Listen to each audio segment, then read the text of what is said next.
Dentro de la FES Iztacala de la UNAM se encuentra un acuario que busca la conservación de diferentes especies y lo vamos a visitar. Hola, mi nombre es Mauricio. Les voy a presentar el acuario de la FES Iztacala. Es un espacio donde tenemos algunas peceras de exhibición para hacer difusión, que la gente conozca un poco más sobre los organismos acuáticos, y un espacio donde también trabajamos con algunas especies en algunas cuestiones de producción apícola. Lo que tenemos aquí es un langostino. Su nombre común es langostino prieto. Es un langostino nativo de América que se distribuye desde Estados Unidos hasta Brasil y pasa por México por la vertiente del Atlántico. Es muy común en Veracruz y en Tabasco, y de hecho es consumido localmente. Sin embargo, debido a la sobrepesca y la contaminación de su medio natural, se han invertido esfuerzos para desarrollar su cultivo. Y estos organismos se alimentan principalmente de detritus. Podemos decir que es omnívoro, y le damos un pellet, que este pellet se hunde y al momento de caer al piso, este organismo lo va tomando para alimentarse de él. En ocasiones yo he visto, tal vez no sea lo mismo, pero he visto que en pueblos, no sé, en algunos lugares, que pescan acosiles, langostinos, cangrejitos de río, etcétera, y los pescan desmedidamente y los venden así en mercados. ¿Esto podría significar un problema para ellos, o por qué no hay tanto problema en ese sentido? De que no he visto que ni siquiera esté tan regulado. No, de hecho sí, no está regulado. Generalmente los crustáceos, en cuanto a pesca, que sí están regulados, generalmente es el camarón. Y sí, la mayoría de las veces que la gente los pesca es para consumo. Entonces ahí no podemos hacer nada, no podemos decir a la gente no coma. Cuando ya estamos hablando de que lo extraen para comercializar, pues a lo mejor ahí sí no estaría tan bien. No es recomendable hacer eso. Por eso es esto que les comento. El hecho de que nosotros aquí estemos haciendo esfuerzos para poder desarrollar su cultivo y de esta forma lo llevemos a la gente, podría ser muy significativo, ya que de esta forma lo estamos conservando. Lo que tenemos aquí es una langosta australiana. Este es igual un crustáceo importante que de hecho se llega a producir en cautiverio. Hay granjas que se especializan, y esto es debido a que en algunas regiones sí se llega a consumir como alimento. De hecho, pues como su nombre lo dice, proviene de Australia, y ya hoy en día lo podemos encontrar en varias partes del mundo, incluyendo México. He visto, ahorita lo estoy viendo con esta, que hay crustáceos, no sé si usted sepa la respuesta, que de repente están como limpiando arenas en bolitas de arena y están como filtrando, por así decirlo.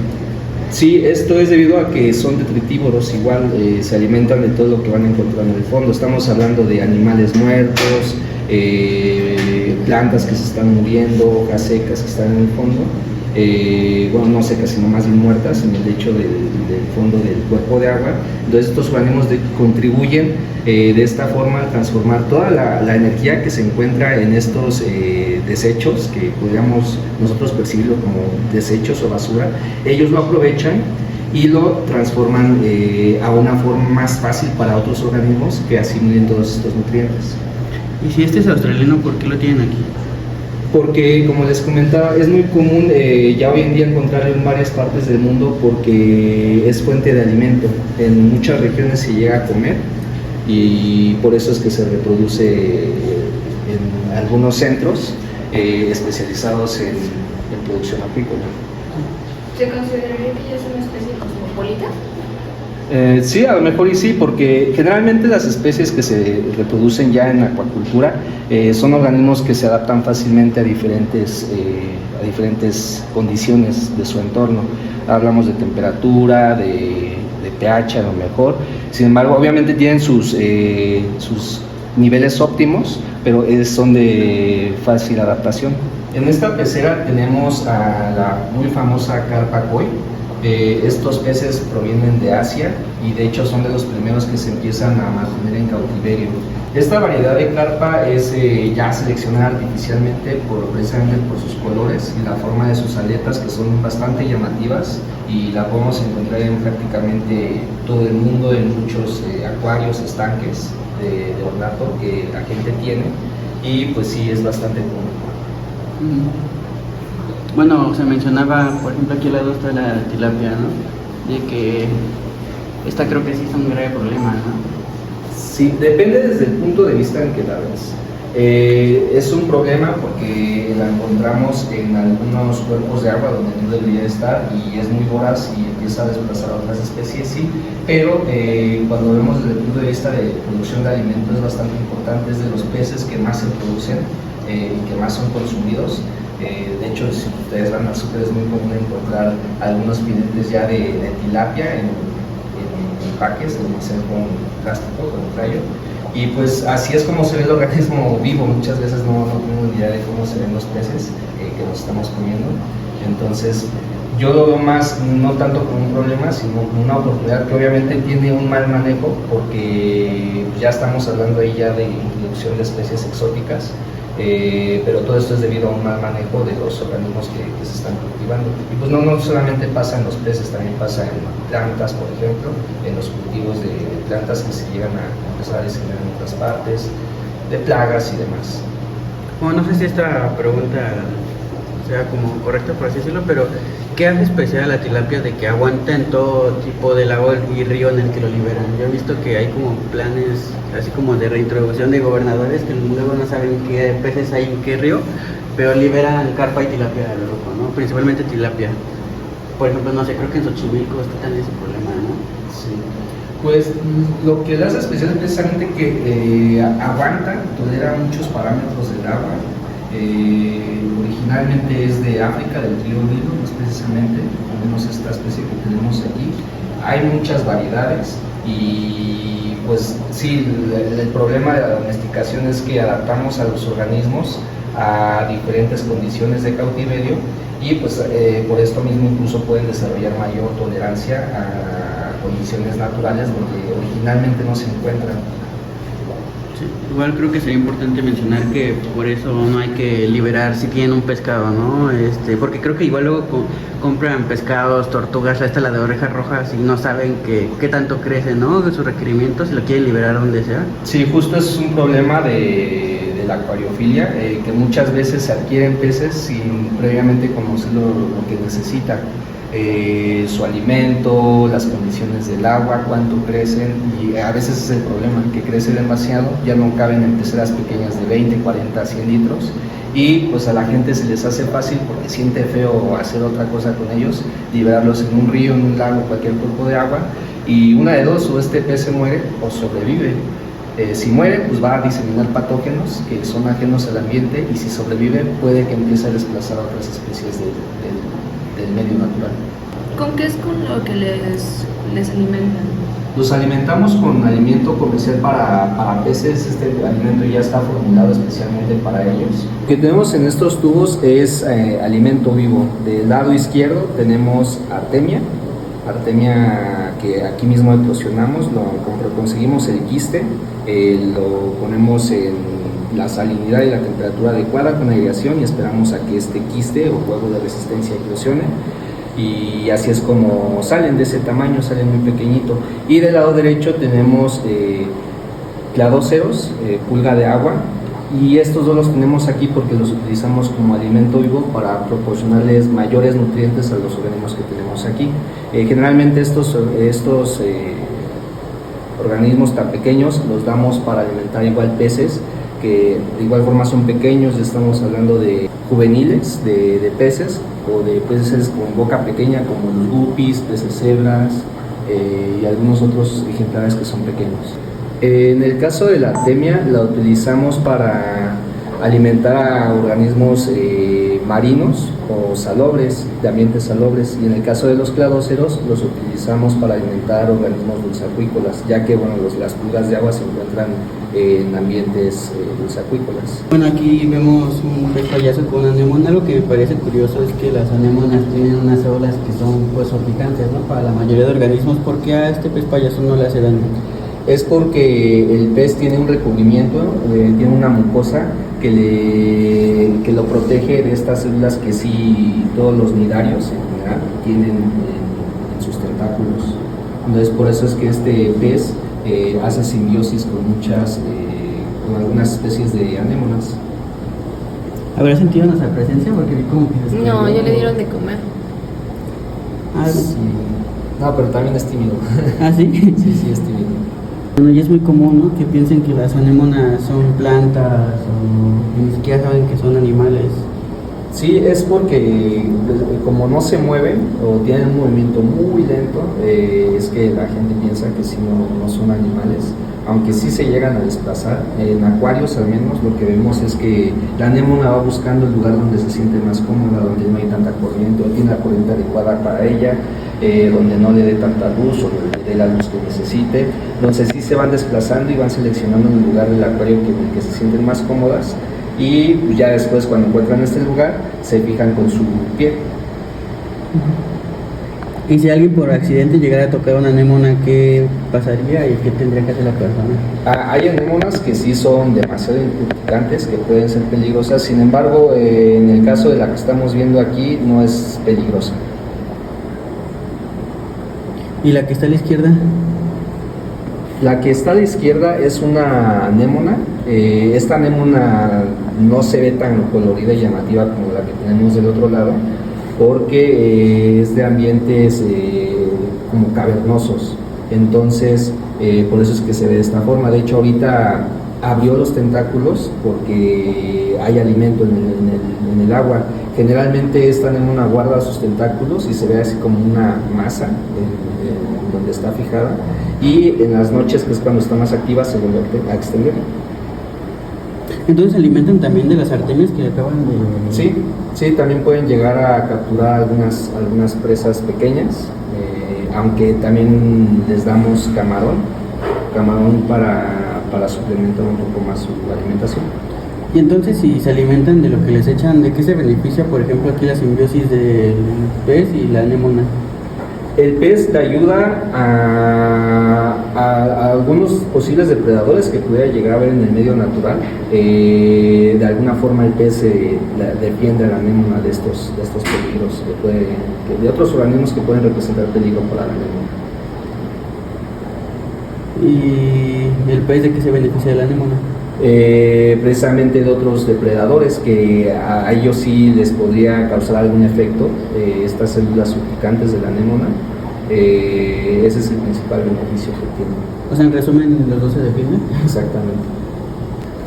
Y bueno, a pesar de que de manera natural no se encuentran en el mismo sitio, ya que la anémona es del Atlántico, se llega a encontrar en el Golfo de México, y el pez payaso es del Pacífico, del Indo-Pacífico, sí se lograron acoplar de alguna forma, sí llegaron a hacer simbiosis, pues bueno, ahí vemos cómo es que están interactuando los dos. Veo que el pez payaso de plano no se despega de ahí. ¿Es territorial o...? Sí, es su zona segura para él, esa es la zona segura para él. Difícilmente se va a desplazar a otros lados de la pecera, de hecho casi siempre está de este lado de la pecera. Entonces para él es muy cómodo el estar ahí, por eso es que no se mueve así. Pero si no tiene competencia ni depredadores, ¿por qué de plano no se despega? Ya, de alguna forma es el instinto que ellos tienen. Y ya por último, hay, no sé si sea mito, creo que sí es real, que los peces payaso tienen parejas y cuando se muere el macho, la hembra dominante, el macho puede tomar el rol de la hembra, ¿no? ¿Puede cambiar de sexo? Sí, estos peces son hermafroditas, y como bien lo acabas de mencionar, hay un grupo de machos, más o menos son 5 o 6 organismos, y hay una hembra. Esta hembra es la líder del grupo, digamos de esta forma. Cuando esta hembra llega a morir, uno de los machos dominantes, porque siempre hay 1 o 2 machos dominantes en el grupo, se convierte en hembra y ahora es la nueva líder del cardumen pequeño de peces. ¿Y si es fértil? O sea, ¿puede tener hijos y todo? Sí, son fértiles, sí, esa es la forma en que se reproducen. En esta pecera tenemos al moli, pero en variedad silvestre. Esto quiere decir que no tiene ningún color tan llamativo ni las aletas tan unificadas. Comúnmente se le conoce como topote mexicano y es uno de los peces que se llega a comercializar para acuarios como alimento vivo. Les dicen charales, lo cual es erróneo porque el charal como tal son los peces que se distribuyen en Michoacán principalmente, del género Quilostoma, pero bueno, es una forma en que comúnmente se llegan a encontrar o a comercializar estos peces. Si se dan cuenta, pues no tienen un color tan llamativo, y pues ahí está alimentándose. A los charales o se les dio este nombre de mala forma a las especies que son pequeñas, ¿no? Exactamente, sí. Sí, ¿no? A los peces que son pequeños se les comenzó a llamar popularmente como charales. Pero aunque estos no son propiamente charales, la gente sí se ha encontrado como registro que se alimentan de ellos, que se comercializan como charales propiamente. Muy probablemente sí. A lo mejor el registro bien de cuánto se llega a consumir no está bien ese dato, pero muy probablemente sí. Generalmente se llega a aprovechar todo lo que podemos extraer de los cuerpos de agua. Bueno, nosotros no, pero en algunas zonas naturales sí puede ser común esta actividad de pescar y consumir lo que está en el cuerpo de agua. Lo que tenemos aquí en esta pecera son tenguayacas, son ejemplares de tenguayacas. Este pez sí llega a ser bastante consumido en algunas partes del país, principalmente en la parte del sur, desde Tabasco, Yucatán, Quintana Roo, y también se llega a distribuir en la parte de Centroamérica. Y incluso hay algunos esfuerzos de investigación para poderla producir a gran escala. Sí llega a tener un tamaño bastante considerable, muy parecido al de la tilapia, y por eso es que pues sí es una especie que tiene el potencial para ser cultivada. O sea, esta no es cultivada, ¿lo pescan así o...? Ajá, puede ser pescada, y no hay como tal granjas que se enfoquen en reproducir esta especie, pero pues sí hay algunos intentos. ¿Y eso no lo ha provocado que esté amenazada de extinción o algo así? No, como tal, al menos los datos que tenemos ahorita más recientes, todavía no podemos decir que está en peligro de extinción. No dudo que las poblaciones hayan disminuido. El problema de todos los cuerpos de agua en el país es precisamente la contaminación y pues también el cambio climático. Ah, bueno, hablando de eso, a lo mejor esto ya es muy fuera de tema, pero hay algo que se llama bioacumulación, que hay algunos peces que comes y te pasan como algunos contaminantes, toxinas, metales. ¿Eso pasa constantemente o si Sí. es muy raro que pase o...? Sí, sí llega a pasar. De hecho, aquí en el laboratorio también se está estudiando el efecto, más específicamente con microplásticos, que es ahorita un tema bastante común.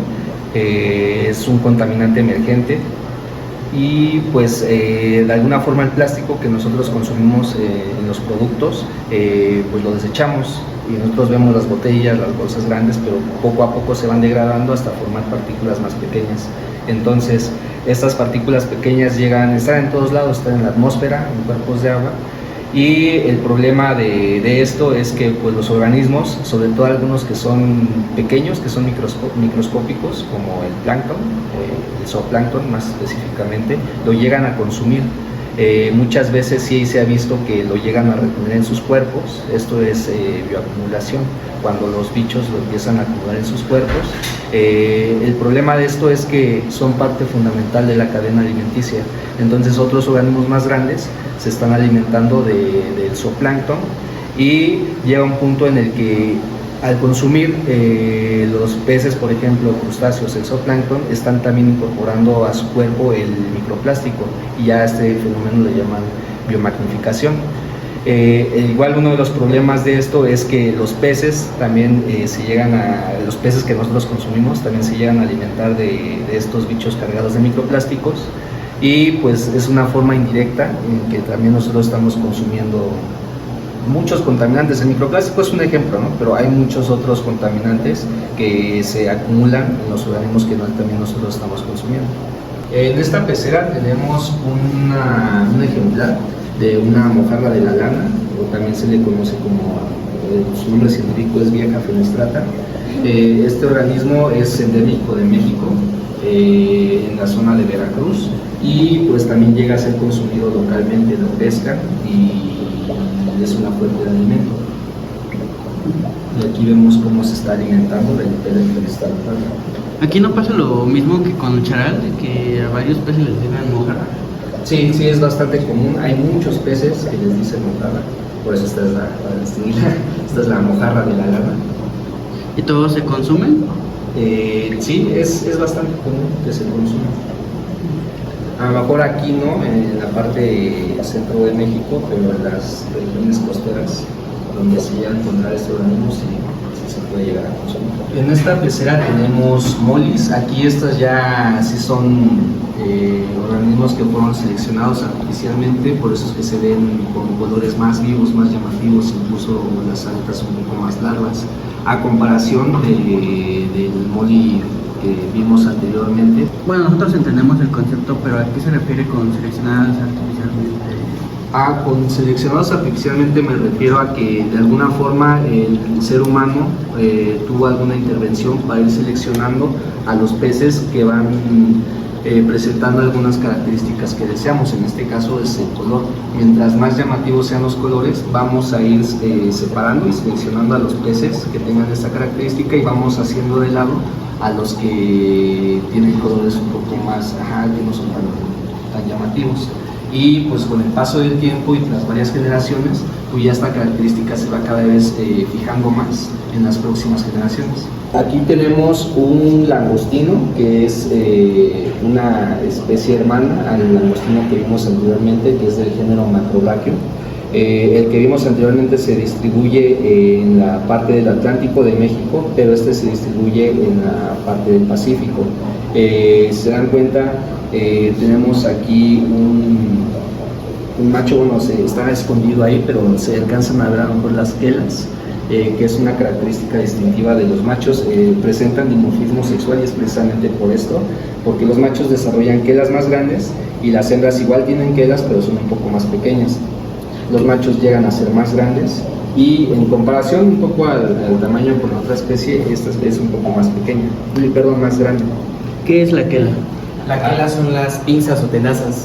Principalmente, básicamente, las quelas funcionan para que el langostino o capture presas pequeñas o también para reproducción. Entre más grande sea la quela, pues es más probable que la hembra lo agarre. Ahí podemos ver muy bien las quelas del langostino. Serían como los que digamos brazotes, ¿no? Ándale, sí. Y pues básicamente, en este caso, el nombre común de este langostino, que es Macrobrachium tenellum, es el langostino chacal, por el tipo de quelas que tienen tan exageradas. En esta pecera tenemos ejemplares de peces cola de espada. Son de la misma familia que los guppies y que los molis, son ovivíparos. Les dicen cola de espada precisamente porque el lóbulo inferior de su aleta caudal está más desarrollada en el caso de los machos. Bueno, en ambos casos, también en la hembra, nada más que es mucho más evidente en el caso de los machos. Estos peces son utilizados en acuarismo, incluso como el moli, la variedad silvestre, llega a ser comercializada como charal, como alimento vivo. En esta pecera tenemos a las sardinitas, son peces del género Astyanax. Igual llegan a ser consumidas regionalmente, al menos hasta donde yo sé, en el estado de Chiapas, son pescadas y consumidas. Bueno, ¿qué diferencia hay con la sardina normal, la que nos venden? Bueno, lo que conocemos comúnmente como sardinas son peces marinos. Son peces marinos y en el caso de la sardinita, a lo mejor le dicen así por el parecido que tienen, pero estos peces son de agua dulce. Nadan muy rápido. Porque aquí tenemos